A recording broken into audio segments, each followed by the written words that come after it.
우리 옆에 있는 분 축복하겠습니다. 잘 되고 있습니다. 기도하면 더 잘 됩니다.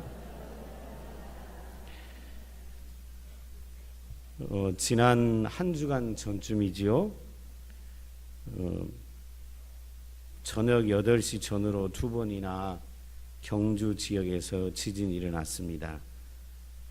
직접 피해를 입은 지역 사람들 또 그리고 우리 국민들 모두가 아찔한 두려움을 경험했던 시간들이 있었습니다.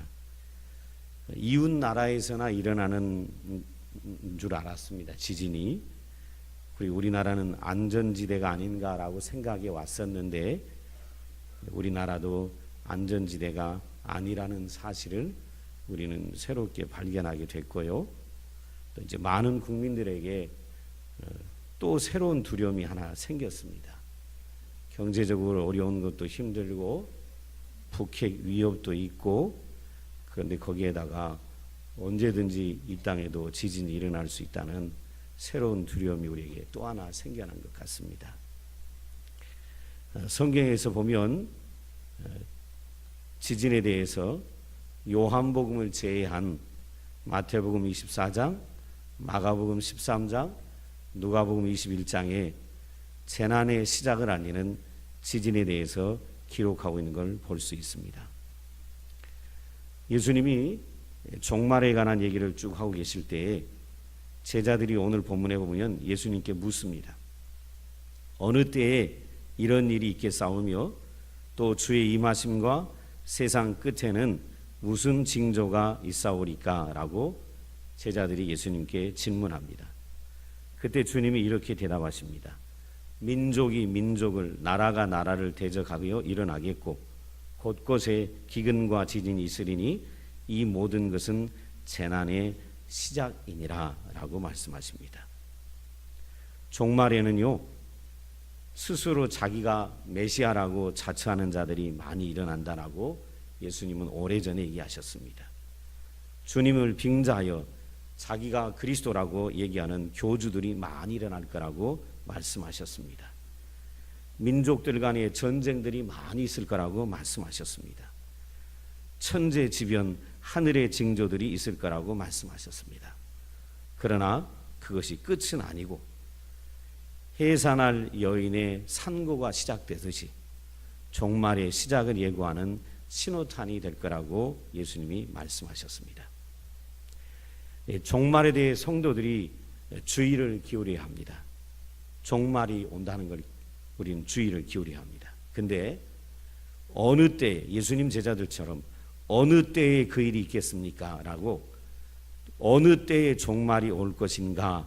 라는 날짜를 세기보다는 나 자신이 종말과 심판에 대해서 맞이할 믿음의 준비가 되어 있는가? 이것을 생각하는 것이 종말을 생각하는 성도들이 가져야 할 태도인 것입니다. 언제 올까? 3개월 후인가? 1년 후에? 이런 시간이 아니라 나는 그 종말을 맞이할 준비가 되어 있는가? 내가 그런 믿음을 갖고 있는가? 라는 점검이 오늘 우리 시대의 신자들에게 필요한 것입니다. 누가복음 12장 54절에서 56절에 보면 예수님이 이렇게 얘기하십니다. 너희가 구름이 서에서 일어남을 보면 곧 말하기를 소나기가 오리라 하나니 과연 그러하고 남풍이 불면 말하기를 심히 더우리라 하나니 과연 그러하니라. 외식하는 자여 너희가 천지의 기상은 분별할 줄 알면서 어찌 이 시대는 분변치 못하느냐라고 말씀하십니다. 세상의 양락, 세상 생계에 대한 걱정 때문에 마음이 세상에 다 젖어 있어서 오늘날 이 시대에 믿음을 쉽게 버리는 사람들이 참 많이 있습니다. 그들을 향하여 주님은 시대를 분별하라고 얘기하십니다. 많은 사람들에게 종말의 얘기를 하면 이런 안일한 태도를 갖는 사람들이 있습니다. 주님 오시지 않을 것 같아. 여러분, 이것은 종말에 대한 성도들의 옳은 태도가 아닙니다. 지난 주간에 그 앞주간에 경주에 2차례 지진이 있었습니다. 이 지진을 볼 때 우리 평안의 식구들은 이런 생각을 하는 성도들이 됐으면 좋겠습니다. 하나님이 땅을 흔드시는 걸 보니까 땅을 흔드시면 하늘을 바라보라는 하나님의 신호구나. 저를 따라하시죠. 땅을 흔드시면 하늘을 바라보라는 신호구나. 앞으로 여러분 수없이 지진이 계속 올 것입니다. 이제 두 번 오고 마는 것이 아니고 이 땅도 안전하지 않고 계속해서 재난과 지진이 올 것입니다. 그때마다 땅이 흔들릴 때마다 기억하십시오. 하나님이 나에게 어디를 바라보라고 하신다고요? 하늘을 바라보라고 하시는구나. 우리는 이 땅이 영원한 무너지지 않을 안식처인 것처럼 착각하고 살아가지요. 이 땅은 영원히 우리가 안식을 가져다 할 안식처가 아닙니다. 지진 나면 다 무너져 버립니다. 하나님이 우리에게 하늘을 바라보라는 신호로 이 지진을 주셨음을 우리 성도들이 기억했으면 합니다. 지진이 일어날 것입니다. 앞으로도 나라마다 전쟁이 있을 것입니다. 거짓 선지자들이 성도들을 미혹할 것입니다. 주님의 이름을 빙자한 교주들이 나타나 많은 사람을 유혹할 것입니다. 자연이 망가지는 일들이 벌어날 것입니다. 지구에 재난이 닥쳐올 것입니다. 재앙이 올 것입니다. 그때마다 오늘 나와 예배하는 우리 평안의 가족은 주님의 재림을 준비해야 되는구나. 주님의 재림이 점점 더 가까워오구나 라는 것에 대해서 깨달음이 있는 성도들이 되시기를 주의 이름으로 축원을 드려야 합니다. 여러분, 우리 모두 깨어 있어야 할 때입니다. 이때 말이에요, 지진 때문에 두려워하는 것이 아니라 나의 믿음 없음을 두려워하는 성도들이 되시기를 주의 이름으로 축원합니다. 지진이 일어날 때마다 지진 때문에 두려워하죠, 사람들은. 그런데 정작 우리가 두려워할 것은 내게 믿음이 있는가라는 것입니다. 종말이 와도 심판이 와도 나는 흔들리지 않고 나는 반드시 하나님의 은혜로 구원받으라는 믿음이 있는가라는 것입니다. 지진이 사람들에게 공포의 대상입니다. 그런데 오늘 성경은 지진은 세상의 끝이 아니고 재난의 시작이라고 말씀합니다. 주님의 재림이 임박했음을 암시하는 말씀이지요. 누가복음에서 예수님이 이런 얘기하셨습니다.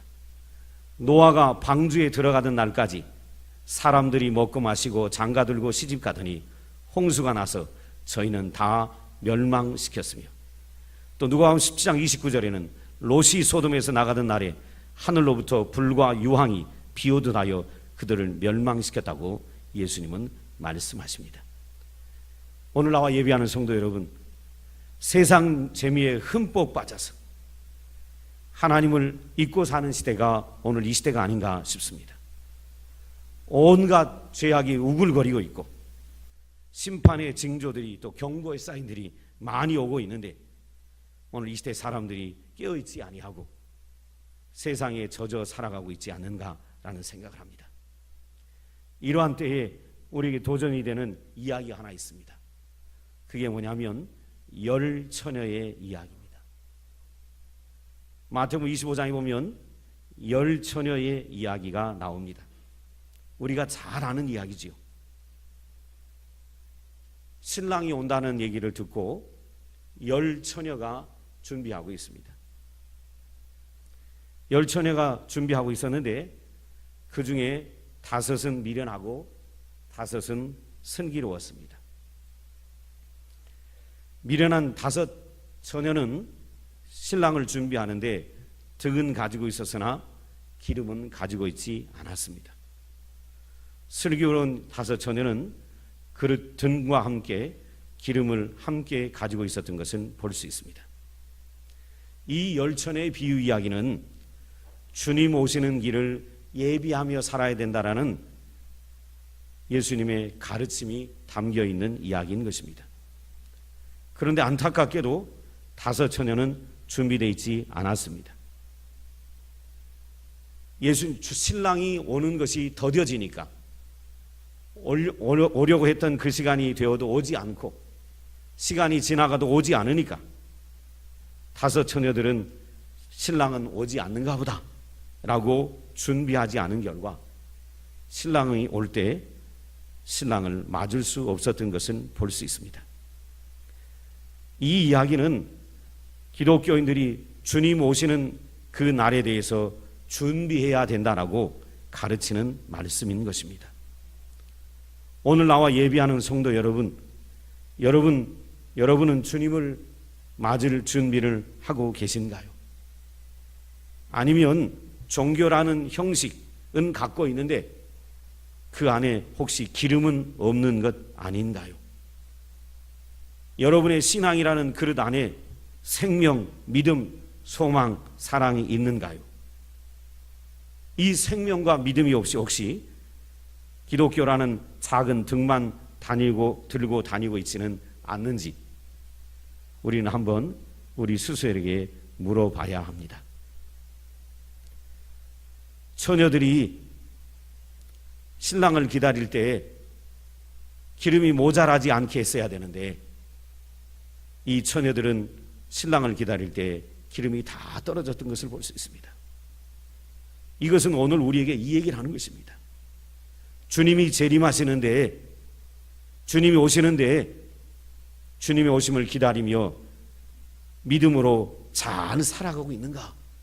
라는 것은 우리에게 도전하는 이야기입니다. 여러분, 밤에 주님이 오시니까 기름이 있어야 주님 오시는 길을 비출 수 있지 않겠습니까? 주님이 재림하시는데 우리가 믿음이 있어야 그 주님을 믿음으로 맞이하지 않겠는가라는 이야기입니다. 얼마 전에 디시전이라는 최신 이 크리스찬들이 보는 잡지에 유명한 세계적인 전도자 베니그리암 목사님이 이런 얘기를 하셨습니다. 이분은 곧 임종을 앞두고 있는 분인데 지금 90대 후반인 걸로 제가 압니다. 근데 최신호의 디시전이란 잡지의 최신호에 실린 글에 그가 이렇게 얘기합니다. 지구가 노아의 때로 돌아가고 있다. 그리고 거대하고 무시무시한 재앙이 구원의 방주인 예수 그리스도 안에 들어오길 거부하는 이들을 위하여 기다리고 있다. 여러분, 저와 여러분이 아는 사실이 있습니다. 늙는 것이 다 손해는 아닙니다. 늙는 것이 다 나쁜 건 아닙니다. 사도 바울이 고린도후서에서 이런 얘기를 한 적이 있습니다. 내 겉사람은 후패하나 내 속사람은 날로 새롭도다. 사도 바울도 늙어갑니다. 늙어가니까 몸이 점점 약해지죠. 여러분도 이미 다 경험하시죠. 제가 우리 교인들 목회하면서 보니까 40대 후반 50대 되면 갱년기가 오고 그때부터는 온 몸이 망가져가기 시작을 합니다. 표현이 좀 이상하지만 여기저기 질병으로 몸이 고장이 납니다. 모든 인간이 똑같죠. 나이가 들어가면 겉모습이 다 낡아 빠지게 됩니다. 근데 사도 바울은 이런 고백합니다. 내 겉사람은 후패하나 날마다 부패해 가지만 내 속사람은 날로 새롭도다. 여러분, 늙는 걸 너무 슬퍼하지 마세요. 늙어가면서 깊이 있는 사람, 성숙한 사람, 신앙 있는 사람은 더 깊은 영성의 사람이 됩니다. 젊어서는요, 깊은 영성 갖기가 어렵습니다. 그저 내 힘, 내 노력, 내 능력으로 뭐든지 할 수 있는 것처럼 아무도 바라보고 아무도 의지하지 않고 막무가내로 살아갑니다. 근데 나이가 들고 약해져 가고 그러면 깨닫게 됩니다. 내 힘으로 할 수 있는 게 없구나. 내 힘으로 할 수 없는 게 없구나. 하나님이 도와주시지 않으면 내 힘으로 할 수 있는 게 아무것도 없구나. 그리고 알지요. 돈이 있어도 늙으면 아무 소용도 없구나. 돈이 있는데 아프면 무슨 소용이 있겠습니까? 즐기고 뭐하고 아무것도 할 수가 없지요. 그래서 깨닫지요. 나이 들어가면 깨달음이 깊어지고요. 더 하나님과 가까워지죠. 바울이 그 고백을 한 것이죠. 내 겉사람은 후패하나 내 속사람은 날마다 새롭도다. 더 하나님과 가까워지는 겁니다. 깊어지는 겁니다. 그리고 이 브리그람 목사님이 한 최신호에 실린 이 이야기를 우리는 귀담아 들어야 합니다. 이분은 95세입니다. 육신은 이미 다 무너졌습니다. 그런데 이분의 영성은 깊이 하나님과 연결이 되어 있는 거지. 그분이 한 얘기가 뭐냐면 지구가 노아의 때로 돌아가고 있다. 거대하고 무시무시한 재앙이 예수 그리스도라는 방주 안에 들어와 있지 않은 거부하는 자들에게 이 재앙이 기다리고 있다라는 것입니다. 여러분, 저와 여러분이 노아의 때를 아시죠? 하나님께서 노아에게 이미 경고를 하셨죠. 홍수로 온 세상을 심판하리라고 경고하셨습니다. 근데 세상 사람들은 이 경고를 무시했습니다. 그리고 먹고 마시고 즐기고 노는 일에 빠져 살다가 하나님 홍수로 심판하시는 그날 노아의 8가족을 제한 모든 사람이 다 멸망당했던 것은 볼 수 있습니다. 성경은 계속해서 얘기합니다. 노아의 때는 우리에게 또 온다고요. 그때 여러분은 심판 날을 맞을 준비가 되었냐고 성경은 우리에게 계속해서 묻고 도전합니다. 사랑하는 성도님 여러분, 앞으로 우리가 상상치 못할 국가의 재난이 올 수 있습니다. 가정의 재난이 올 수 있습니다. 건강의 재난이 올 수 있습니다. 물질의 재난이 올 수 있습니다. 이때 준비되어 있지 않으면 우리 모두 다 갖고 있는 신앙마저 다 잃어버리게 되고 하나님을 떠나는 일들도 일어날 수 있습니다. 저와 여러분이 깨어 신앙으로 무장해야 하는 것입니다. 종말론적 재난 중에 땅을 흔드는 지진이 포함되어 있었던 이유, 전쟁이 있고 기근이 있고 지진이 있다는 이 종말론적 재난 중에 땅을 흔드는 지진이 포함된 이유는 하나님께서 우리에게 이런 깨달음을 주시려고 하는 것이 아닌가 싶습니다. 우리가 영원토록 머물 것이 이 땅이 아니라 하나님 나라임을 깨닫게 하시기 위한 하나님의 뜻이 있을 거라고 저는 믿습니다. 그러므로 여러분 기억하십시오. 재난이 올 때마다, 전쟁이 올 때마다, 혹 기근이 올 때마다 내가 영원토록 머물 곳은 이 땅이 아니고 저 하늘나라다. 이 사실을 늘 기억하고 있으면 우리는 깨어있을 수 있고 준비된 삶을 살아갈 수가 있는 것입니다. 저를 따라하시죠. 우리가 영원토록 머물 곳은 이 땅이 아니라 하늘나라다. 우리가 영원토록 머물 것은 이 땅이 아닙니다. 여러분 보시잖아요. 경주에 사는, 주변에 사는 사람들에게는 참 미안한 얘기지만 경주의 전통 한옥집 멋있게 지어놨습니다. 한옥집들은 콘크리트로 천근으로 지은 집이 아니라 지진 내진 설계를 할 수가 없습니다. 나무로, 흙으로 지어놨습니다. 그런 지진이 오니 다 흔들려 버리는 것이죠. 다 흔들려 버리는 것이죠. 아무리 멋있게 펜션으로 지어놨을지라도 지진이 한번 오니까 다 무너져 버립니다. 그것은 이 땅이 영원토록 우리가 머물 땅이 아니라는 것입니다. 우리가 머물 땅은 저 하늘나라다 라는 것을 하나님 우리에게 깨닫게 하시는 것입니다. 여러분, 앞으로도 지진이 올 것입니다. 그때 무서워할 것은 지진이 아닙니다. 내게 믿음이 있는가? 이것을 두려워하셔야 합니다. 다시 자연이 흔들리고 지진이 나서 땅이 흔들릴 때 저는 여러분에게 도전합니다. 영적으로는 흔들리지 않는 성도들이 되기를 주의 이름으로 축원합니다. 자연은 흔들릴 수 있습니다. 육체도 흔들릴 수 있습니다. 그러나 영적으로는 흔들리지 않는 저와 우리 평안의 식구들이 되었으면 합니다.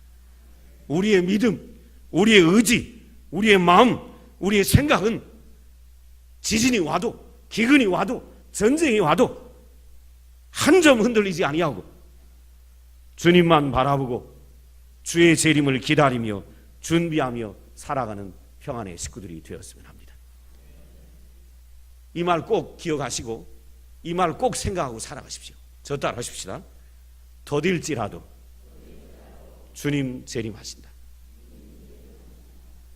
제가 이 설교하면 목사님 근데 내일 재림할까요? 제가 이 설교하면 목사님 한 달 후에 주님 재림할까요? 목사님 1년 후에 재림할까요? 예수님을 재림을 기대 안 하려고 하는 마음을 가지고 그런 질문하는 사람들이 많아요. 그리고 내일 안 오고 모레 안 오면 주님 안 올 거라고 아니란 태도를 하는 사람들이 참 많습니다. 근데 저와 여러분은 늘 이 생각하고 사셔야 돼요. 더딜지라도 주님 재림하신다. 기억하셔야 돼요. 더딜지라도 주님 재림하세요. 5 처녀가 신랑이 온다는 말을 듣고 신랑이 더디게 오니까 자버리고 기름 준비 안 하여서 신랑이 올 때 신랑을 맞이할 수가 없었던 것입니다. 우리도 마찬가지죠. 2000년 전부터 주님은 오신다고 얘기하셨습니다. 사람들은 주님이 더디 오시니까 안일해지는 것입니다. 그리고 안 올 거라고 생각하는 겁니다. 근데 오십니다. 반드시 오십니다. 저는 이렇게 아예 기도합니다. 주님, 저 살았을 때 오시라고. 여기 아멘 안 하는 분들 보니까 땅에서 영원한 안식으로 살려고 하는 분들 같아. 제가 할 때 아멘 해야지요. 이 땅은 영원한 안식처가 아니고 저 하늘나라가 영원한 안식처라고 제가 얘기했잖아요. 그럼 영원한 안식처에 가서 빨리 살아야지요. 그럼 주님이 빨리 오셔야지요. 저는 날마다 그렇게 기도해요. 저 따라 하십니다. 더딜지라도 주님 오십니다. 한 번 더요. 더딜지라도 주님 오십니다. 마지막 한 번입니다. 더딜지라도 주님 재림하십니다. 이걸 사모하며 사셔야 합니다. 기도하시겠습니다. 아버지 하나님, 한 주 전에 이 땅에 충격적인 지진이 2차례 연속 왔습니다. 여진은 수백 차례 왔습니다. 이로 인하여 사람들이 두려워하고 염려합니다. 우리나라도 지진의 안전지대가 아님을 사람들이 깨닫게 됐습니다. 그런데 중요한 것은 지진이 두려운 것이 아니라 종말이 가까우는데 주님 바라보는 신앙이 있는가 없는가, 이것이 참 두렵습니다. 하나님, 간절히 소원합니다. 우리 성도들에게 날마다 주님 재림을 사모하는 신앙을 갖고 살아가게 도와주옵소서. 주님 재림이 더디다고 해서 아니란 생각하지 않고 주님 안 오실 것 같아라는 이런 어리석은 말하지 않도록 도와주시고, 오히려 주님 어서 오시라고, 주님 어서 오시라고 주님의 재림을 간절히 사모하는 믿음의 사람들 되도록 도와주옵소서. 예수님의 이름으로 기도드리옵나이다. 아멘.